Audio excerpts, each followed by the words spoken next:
അയ്യോ, പോലീസ് എന്തിനാ ഇവിടെ നിൽക്കുന്നത്? വാസ്തവത്തിൽ നിങ്ങൾ നാടകക്കാരനും മാഡം സർക്കസാരിയും തന്നെയല്ലേ? ടിപ്പു, ഇതല്ലാതെ വേറെ വഴിയില്ലേ? അതിലൊരു വഴിയുണ്ട്. പക്ഷെ ഒരു പ്രശ്നമുണ്ട്, അതിലെ കാറ് പോവില്ല മാഡം. നിങ്ങൾ അങ്ങോട്ടാ പോകുന്നത്? എങ്ങോട്ടാ പോകുന്നെന്ന്? എടോ അമിതാഭ് ബച്ചൻ, എന്റെ പൈസ തന്നിട്ട് പോ. എനിക്ക് മക്കേ പോവാനുള്ള കാശാ. എടോ മാന്യ, എന്റെ കാശ് വന്നിട്ട് പോ. എന്റെ കാശ് ഓട്ടം പിടിച്ചിട്ട് കാശ് വന്നില്ല. ഓട്ടം പിടിച്ചിട്ട് രണ്ടുപേരും പറ്റിച്ചിട്ട് പോയി. അതിലൊരുത്ത നാടകക്കാരനാ, മറ്റവളാണ് ഈ സർക്കസുകാരി. സർക്കസാ? അതെ സാർ, അവൻ സുരഭി ട്രൂപ്പ്, അവിടെ അതോ ജമിനി മനസ്സിലായില്ലേ? അതല്ല, ജമിനി സർക്കസാ. നരകത്തെരുവിൽ പോണെന്ന് പറഞ്ഞു. അവൻ നഗരത്തെരുവ് സെർച്ച് ചെയ്യ്.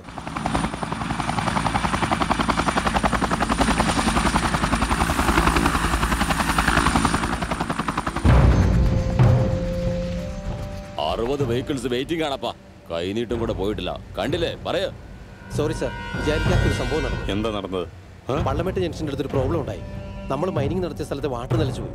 കൂടാതെ നമ്മുടെ ചില ആളുകൾ മരണപ്പെട്ടു. ശരി, ചാത്തോര് ചത്തു. ഇനിയിപ്പോ എന്ത് ചെയ്യണം? ഡെഡ് ബോഡീസ് എന്ത് ചെയ്യണം? ഏയ്, പിന്നെയും പറഞ്ഞേക്കുന്നതിനാ ശവങ്ങളെ കൊണ്ട് നഗരപ്രദക്ഷിണം ചെയ്യണമെന്നാ. സീത ചെല്ലും. എന്ത് ചെയ്യാൻ പോണെന്ന് എനിക്കറിയണ്ട. എത്രയും വേഗം പണി സ്റ്റാർട്ട് ചെയ്യണം. Come on fast. ഓക്കെ അപ്പാ, എല്ലാവരും വാ. അപ്പോഴേ മിനിസ്റ്റർ സാറേ, ആ forest area clear. Thank you.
നിന്റെ തന്തയ്ക്ക് നല്ല ധൈര്യമായിരുന്നു ഞാൻ കൊന്നപ്പോ.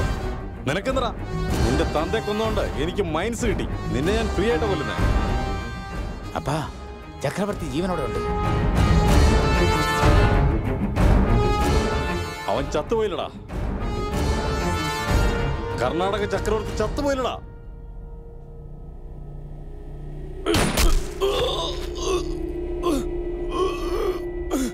പേടിച്ചു പോയല്ലേ? ചക്രവർത്തിയുടെ പേര് കേട്ടപ്പോഴും പേടിച്ചു പോയില്ലടാ. ചക്രവർത്തി മരിച്ചിട്ടില്ല, അവൻ ജീവിച്ചിട്ട് പോണ്ടെന്നില്ല.